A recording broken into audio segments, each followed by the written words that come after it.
Hello again, everybody, for the Social Distance Sportscast, the most responsible sportscast worldwide, if you ask my opinion. Some news today, all about decision-making is what seemed to be the theme. Jay Scrubb, who is pretty much the main piece of Chris Mack's 2020 recruiting class, announced that he will test the NBA draft waters. Now, before anybody panics, this was kind of the expectation for Jay. He's a Trinity graduate. He played junior college basketball. In fact, he's the #1 junior college player coming out. So he's a huge get for Chris Mack, but he is looking at the option of the NBA. He's going to get some feedback and then make a decision. He averaged 22 points a game playing for John A. Logan College this past season in Illinois. 6'6" wing, again, would be a huge get for Chris Mack if he were to come play.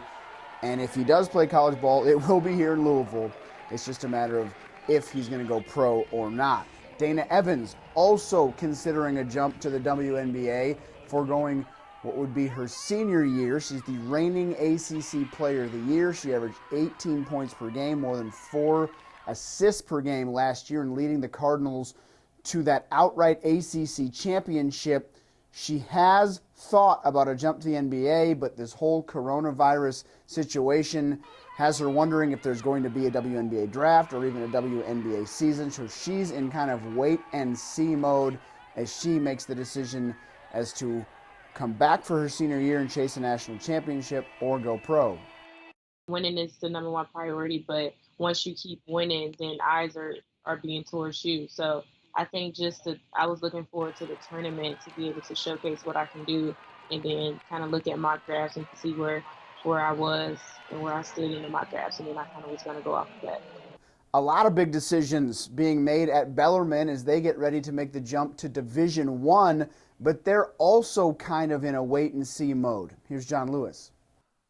Well, the NCAA is scheduled to meet March 30th to determine the scholarship status of spring sports athletes who had their seasons cut short, some of them their careers cut short because of the coronavirus shutdown. That meeting is especially of interest for Bellarmine softball coach Renee Hicks and Bellarmine baseball coach Larry Owens. The Knights are moving up to Division I starting officially June 1st. So this decision affects them, because if the players are awarded another year, these coaches have to figure out the logistics of roster spots and recruiting. Plus, the seniors are going to have to decide if they want to come back for another season. It's all really a waiting game right now. One of our players is been pre-admitted to medical school. Another one of our players is going to PT school here at Bellarmine.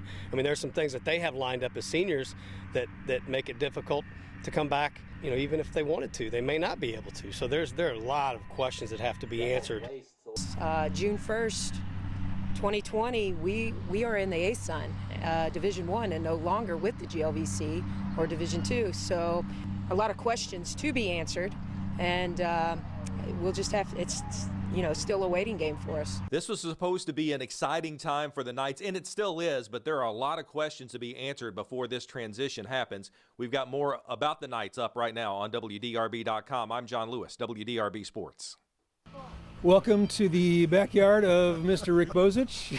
For the first time in a week, we're getting together, and we just recorded a sports pod, which will be coming down Thursday for you to download and listen to. We talk a little bit of sports, a little bit of life and what's going on, Rick.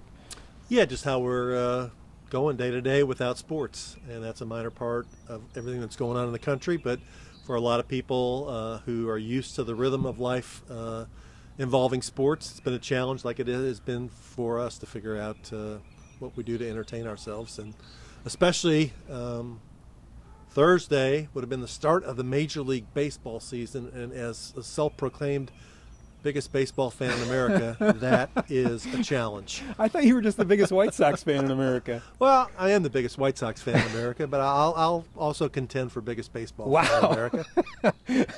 I'm not going to argue with that because I've seen the guy.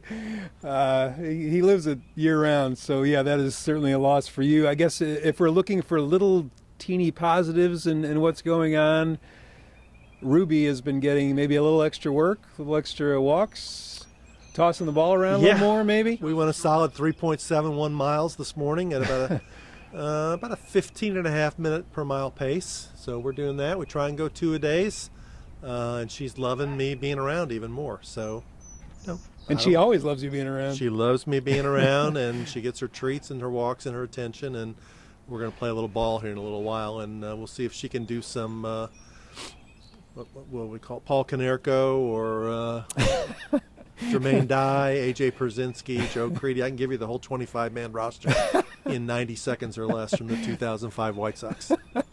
Maybe another time. Ruby's the best. Rick, you're the best. Great to see you. All right. We will keep trying to bring Come it to on, you. Ruby. See you later. Ruby. Rick is just hamming it up now with Ruby, throwing that in our face every day. And we love it. Keep it up, Rick.